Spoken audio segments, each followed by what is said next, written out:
That one? Yeah.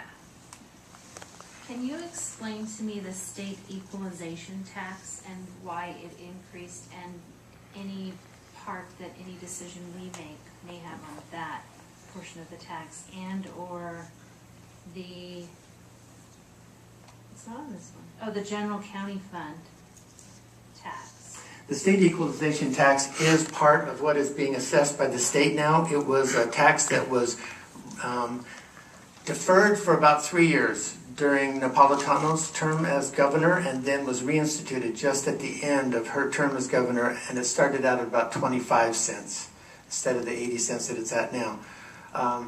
Well, actually, that's $80, my assessment. So the rate isn't shown on there, but anyway, it started out about 25 cents. I think it's about double that amount. But that is a tax rate that was around, has been around for a long time. It does go in the state general fund, and it's part of what the state uses to pay the state equalization with. It doesn't increase the school district's budget at all. The budget is determined by the formulas that we receive. This is an additional way that they raise the money for the formula.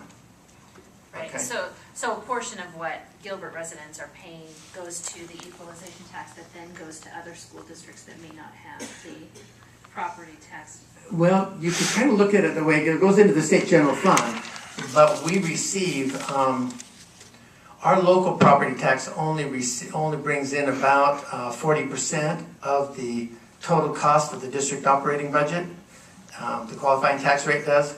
The rest of it comes in state equalization funds. So I'm sure we get back that and more from the state, that share of it. Oh, so GPS is getting back the state Oh equalization? yes, 60% of our budget is from state equalization. Okay. And then you're asking about another line? And that's similar in the county funds. Some of that goes into the equalization as well, and then No, that was, originally this was called county equalization, and I changed it to state equalization. That was the county equalization line. All the county numbers go to the county. Okay, that's why I didn't find it. Right. Okay, can we go to the next slide to clarify another question? Okay, on Gilbert Unified, okay, on the secondary tax rate, if this was a voter-approved amount, why did the 2.4 increase in 2011 to 2.7? The 2.4 to 2.7, well, I'm not sure what you're referring to. Under the secondary tax, Secondary tax, the bottom, 2.4, because of the Oh, change yes. in assessed value. it was a drop in assessed valuation. Oh, because your home dropped from 227 So the rate had to go up to assess the same amount of money, because the bill was still there, that amount that had to be paid, so it went up to match the amount. So, on the override, would the same thing happen if your home went back to its original value? Would the tax rate decrease, or does it? It would decrease, actually, yes. That's called truth in taxation. And so as the assessed value goes down, the rate goes up to match the same dollar amount being brought in. And if the assessed valuation goes up, the rate goes down, so you're still bringing in the same amount of money, effectively. And the rate's based on the assessed value of the entire Community. community. That's right. So your house may change different than the entire community depending on where you're located, et cetera. Typically, It runs typically similar. it moves pretty well together. Yeah, but that rate is controlled by the whole community. Yeah, it is, yes.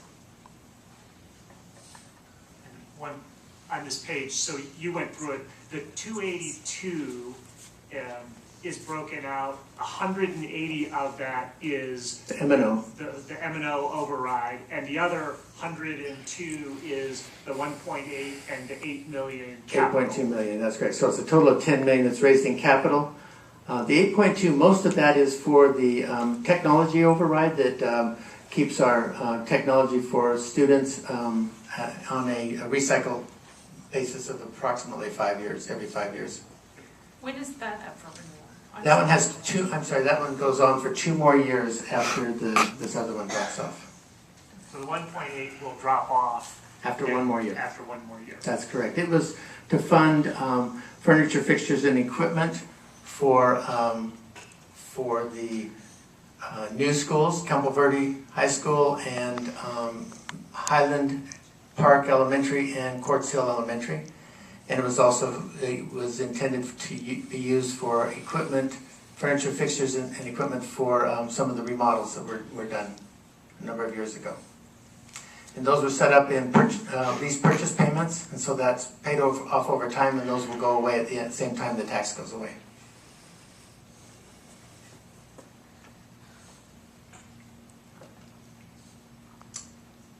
Any other questions?